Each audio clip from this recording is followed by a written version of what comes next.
that in itself was confirmation as well. I bawled my eyes out and I was just so grateful because I was scared, but I trusted God and he came through, and like that's everything to me.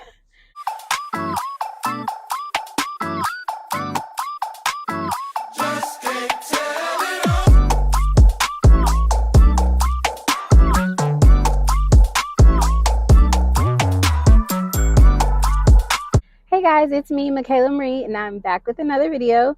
So today I just wanted to come on here and give a little bit more of my testimony about what's been going on with me currently. I'm normally a pretty private person. I was feeling led to share, so that's what I'm going to do. So I have been living in Colorado all of my life, and me and my son had a cute, cozy little apartment that God actually gave me, which is a story for another day, but he was really setting me up. So at the end of 2021, I pretty much started getting nudges from God that it was time to get it together, right? And like to start following his plan for my life. And like even then I didn't really know what was going on at the time, but I pretty much had my coming to God moment where I surrendered it over to him, and I was like, okay, help me. I'm not happy. I need something else, right? And so from there, he started gathering me quickly. Everything seemed like very accelerated. He was restoring me and making me over completely, literally. Even as I'm saying that, like, he really will restore the time because I felt like I was behind, but God's timing is perfect. So around May or June, I got like confirmation from him because I felt like I was hearing that I was going to be moving soon, but it just wasn't time yet. So around then, I actually started packing up my stuff, and this is when it started getting crazy. Like, I hadn't really told anyone except my mom because she was actually moving too, and so she was packing, and I was like, yeah, I think I need some boxes too. I think, I feel like I'm going to be moving soon. And even like December 2021, I remember putting up a sticky note on my mirror, because I had like this deep desire to move.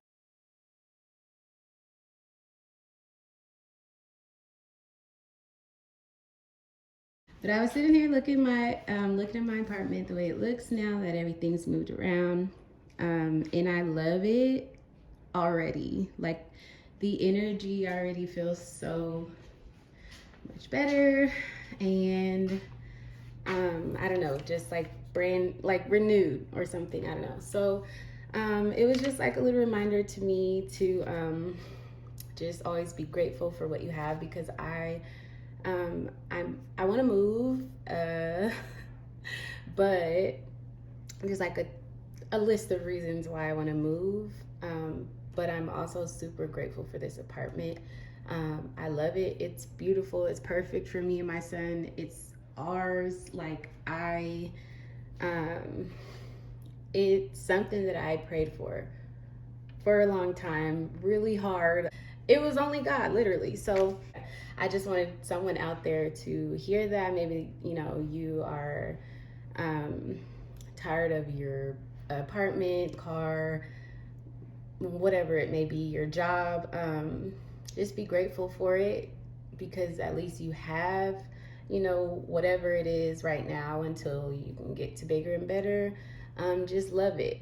Just, I said all that to say I'm putting my little I love it here sticky note to just remind myself that I do love it here, and I am super grateful for it. So yeah, hopefully that helps somebody. And let's get back into the video. And I was like, 2022, I'm leaving this apartment. I will not be renewing my lease. Like, I knew that, but knew it wasn't my time yet. And so, like, again, that was before I really figured out how God speaks to you and things like that. So he really like is so strategic. So yeah, I started packing up my stuff, and my son knew that we were moving, because obviously he lives with me, and he's like, seeing the boxes and stuff. So he was the one that I told for sure, like, we're moving. And So I'm in a Facebook group, like a first time homebuyers group on Facebook. This house in San Antonio, Texas really stood out to me. So I wrote down on my dry erase board San Antonio with the question mark behind it. And I was on YouTube seeing a bunch of videos about how God told me to move to Texas. And of course, the more you watch them, um, the more they pop up on your algorithm. So it was like Texas was, kind of popping up the most. And even on Instagram, I saw Dejanay Detonio's reel that went viral about how God told her to move to Texas with nowhere to stay and stuff like that. And so that really resonated with me because my story was very similar to that. But he was also kind of reminding me that I've always been trying to get to Texas since I could remember. About 10, almost like 10 years ago, probably, I used to have a boyfriend.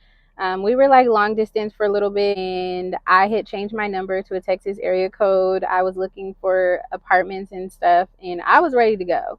But it didn't end up working out for whatever reason. But all this time, even since then, like I was like, I'm ready to move. And Texas was always like my number one spot. So um, he already had the plan all along, and I was ready, but I wasn't ready. So he was like, yeah, okay, now it's time to go. So it was kind of like confirmed that way, because that's where I wanted to go anyway. And like, it was all I kept seeing. So by then I was like, okay, God, Texas. And I was like, just asking for confirmation and stuff. I'm not just making that up. It's Texas, right? So he started sending me like Texas license plates, even to the point this guy like cut me off in this truck, and his license plate was Texas. And I was laughing like, oh, okay. Okay, God, I hear you. Like, all right. Also figured out later on, like Dallas. So all of this was probably like around September. Around that same time, I had some issues at my apartment. Like they weren't receiving my payments. So they had an eviction notice on my door. And so basically, my apartments had gotten new management. And so Section 8 was sending my payments to the old um, place or whatever. So they weren't receiving them. So I wasn't working at this time. Like God had me like unemployed basically. So there was nothing I could really do. I ended up applying for assistance, and it came through. So I was able to get my rent paid that way. But things like that, it was like nudging me that it was time to go. It was getting more and more uncomfortable. Somebody had moved in the apartments underneath me, and they were literally playing the game. I figured out they were playing the game. But they were like cussing at the game constantly. So it was like I would be in my room getting ready for bed or like watching TV or whatever, and all I heard was cussing literally for hours every night, and I was over it. So there was that. The apartments were becoming increasingly ghetto. Like the apartment inside was beautiful and I loved it so much, but like it was low income, right? So they were trying to run it to the ground as fast as they could. They were grilling outside the door, yelling, fighting, arguing, you name it. Cops there all the time. So I wanted to jump in here and add some clips, like I said, of the cops being there. There was a time the SWAT team was there, literally at the apartment next door to mine, and my son was in his room napping while all this craziness was happening. Then I heard an explosion one night, and then the dumpsters were caught on fire. They were always towing people's cars that didn't have a parking permit. So this was one like drunk guy trying to get his car back. Um, but it's like once you are no longer in your sin, it gets a lot harder to accept all of this craziness because I dealt with it for 3 years. And then at the very end is when I was like, I'm not living like this anymore. I don't fit in. I don't belong here. So it was like God placed me there strategically for me to be in my sin, and then once I got out of it is when I was able to move on from there.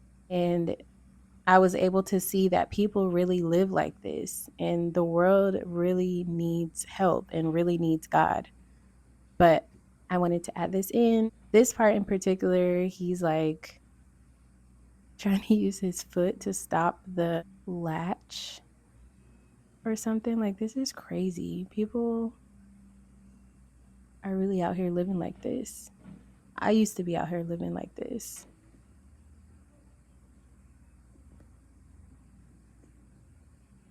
And I just wanted to make it clear that I'm not trying to judge anyone who is still stuck in this place mentally.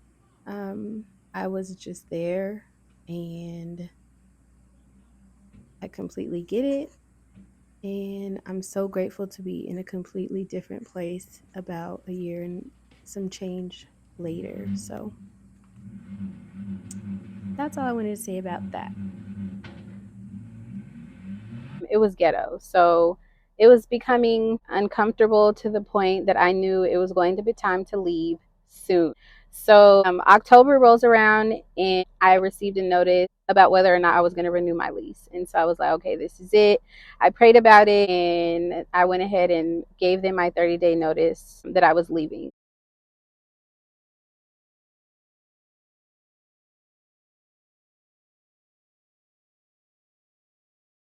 So that was super helpful to me. And I was also able to talk to him and try to figure out when I was going to tell my family. And he helped me like devise a plan, which is kind of funny because my nephew ended up being born like right before I was about to tell my family. So I didn't really want to steal the shine of him being born. So I waited until afterwards. And also, I feel like it kind of helped like distract them because they have this like beautiful brand new baby. And so, it wasn't as sad.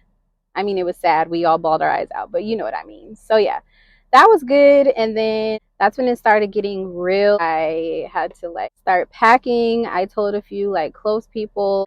Also, at this point, I had to figure out like how I was going to get there. And pretty much since I had decided that I was, leaving, I just was planning to take my car to drive. That way I could take stuff that I needed and I would already have like transportation once I got here. So that was my plan. I was going to drive out here. We were going to stay at an extended stay hotel. And so, like, that's the next part. I had no idea where we were going to live, but like, God wasn't telling me to get an apartment or anything like that. So it was like, that was so scary for me. And I bawled my eyes out and I prayed about it for like ever because I was like, God, I have a like child and we can't just be out here, like homeless. So that scared the crap out of me and I really, really had to trust God about that part. So yeah, we'll get to that in a second. And I promise, like, I'm almost done. I'm not going to talk your head off too much longer. But there's just so many details that went into this. I don't want to miss like too much of it because it could be helpful to someone just to hear it. Basically, I ended up getting a storage unit and I was planning to like put all my stuff in there. But God was also telling me like to get rid of almost everything. Like when I had packed the first time, um, I didn't know like how soon we would be moving or how long it would take. So I kind of packed like we would be leaving within the next month or so. And then I just left out like clothes and dishes that we would need in the meantime. But then I had to go back and literally unpack everything, give away a bunch of stuff. And he was telling me to pack light. So I had to go back and redo it. I got rid of a lot more stuff. I gave away a bunch of stuff to Goodwill. I gave away a bunch of stuff to my friend who was like moving into an apartment at the time. And so like I literally gave couches, TVs, I threw my bed away, a bunch of stuff. So I still have a storage with like my son's bed because he loves that bed. It has like a slide connected to it. And then a few like decor items that I loved. And it took me a little while to find them. So I wanted to keep those. And then like we have some more clothes and like a few other things, toys, but we pretty much gave everything else away. And then in my car, I was also homeschooling my son at the time, which I feel like God was having me do because we were going to be leaving in the middle of the school year. It was going to be easier. So that worked out as well. So I had a bin with homeschool stuff, suitcases with clothes. Honestly, the craziest experience to be sitting here knowing that I'm moving in 1 week and I don't know how long will be in between. So I don't even know like what to pack for, essentially. So I'm going to pray that God shows me what I need to bring. I have a bunch of different temperature outfits that I'm hoping will be sufficient. And yeah, this is really happening. Pretty insane. And just like a few toiletries, and also like a scooter, a foldable scooter that my son could play with, and then like his basketball, football, soccer ball, some stuff for him to play with at the park. And that's pretty much it.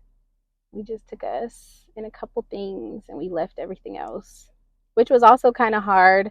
But I know that when it's time for us to move to our forever home, God's going to provide all of that. So the day came for, I think it was like the day or two before we were leaving. And my family showed up and showed out for me. My sister, my mom, my aunts, they all gave me, they sent me money. So that was a huge confirmation that I was on the right track because they ended up giving me like a total of maybe like 1,500, almost, I had almost $2,000 by the time I came out here. Like, so he really looked out for me and I was super grateful. And yeah, so we got out here. We stayed at our Airbnb, which was super dope.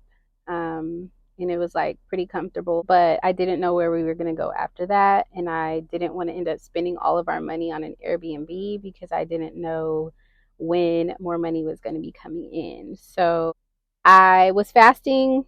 I was doing the Daniel fast pretty much all of October, preparing to come out here. And then the last 3 days of my Daniel fast, which included me driving out here in like, I think the first or second day I was here. I did the Esther fast because I was like, I need to be able to hear clearly from God where we're going next and like what we finna do. So I was low key stressed about that the whole time we were at the Airbnb. I took my son out and we did some exploring. We went to fun places. We went to dinner. We were like making the best of the time. I was trying to get out and get active as much as possible because I was stressed as I don't know what about where we were going to stay. I was struggling. Like, what is the plan? Like, please. This whole time, I had been feeling like I should reach out to a family member, and I was like, okay, I will. Like I'll be out here, so I have plenty of time for that, right? So the last day of my Airbnb, I, as stressed as I was, I just ended up like surrendering it to God. I was like, well, we done came this far, so I know you won't leave us, stranded now. So I went to bed that night. We woke up and I ended up calling my family who we're staying with, and she was like, yeah, come on out. So we were like just gonna go hang out with her, and then I was just planning to find like a hotel or Airbnb in that area when we were leaving. So we got there, and she ended up telling me that she had a pull-out couch and that we were more than welcome to stay. And like that in itself was confirmation. Like when she said it, I felt in my spirit that that was where we were supposed to be.